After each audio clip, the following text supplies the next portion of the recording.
साहब आपकी बेटी। मुझे पूरा यकीन है ठाकुर साहब कि कनिका यहाँ बहुत खुश रहेगी। ठाकुर साहब, जैसा आपका परिवार है और जो संस्कार आपने अपने बच्चों को दिए हैं, मुझे यकीन है कि हमारी बेटी भी इन बातों की कीमत जरूर समझ जाएगी।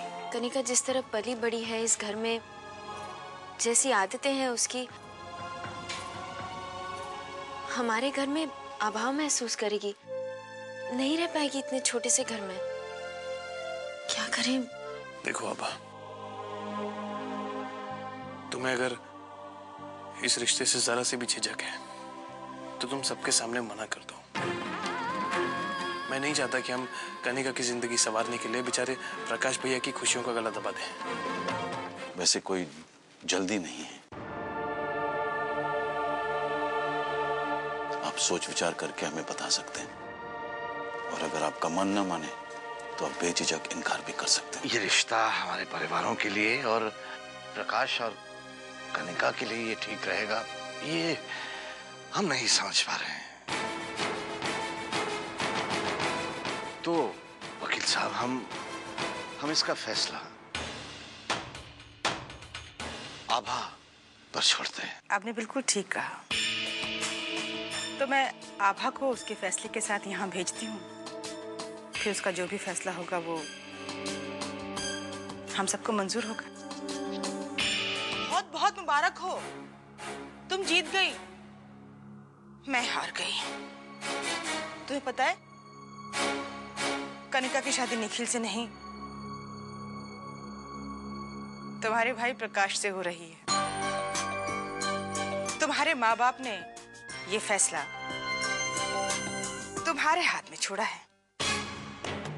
क्या करोगी अब? ससुराल वालों का साथ दोगी या मायके वालों का? क्योंकि तुम्हारे लिए तो अब एक तरफ खाई है और दूसरी तरफ कुआं।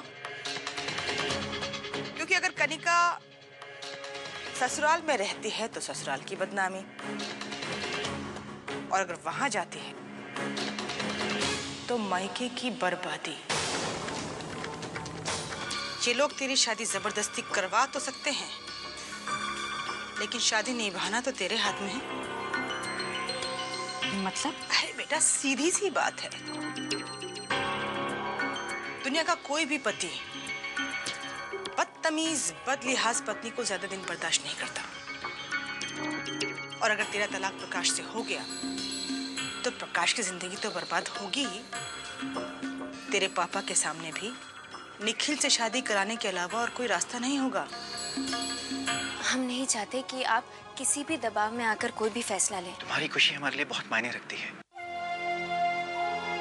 और अगर इस रिश्ते में तुम्हारी खुशी है तो तुम जो कहोगी हम करने के लिए तैयार हैं।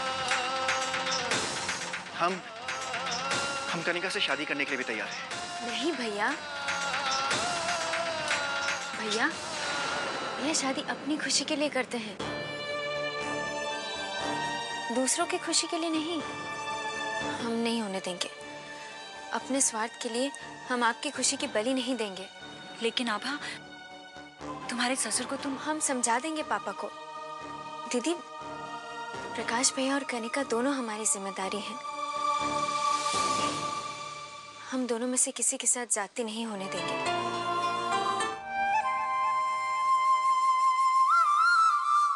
बेटा, तूने फैसला तो कर ही लिया होगा कनिका और प्रकाश के बारे में। हम दोनों ने बहुत सोचा, दोनों परिवारों की खुशियों के बारे में, कनिका और प्रकाश भैया के बारे में, भविष्य के बारे में। हम दोनों को ऐसा लगता है कि वो दोनों एक दूसरे को खुश नहीं रख पाएंगे। क्या मतलब है बेटा इसका? तुम कनिका को अपने भाई के लायक नहीं समझती? ऐसा हमने कब कहा मासी? हम सिर्फ इतना कह रहे हैं कि वो दोनों एक दूसरे से बहुत अलग हैं। उनकी आदतें, उनके रहन सहन, बेहतर ही होगा कि वो एक दूसरे से शादी ना करें।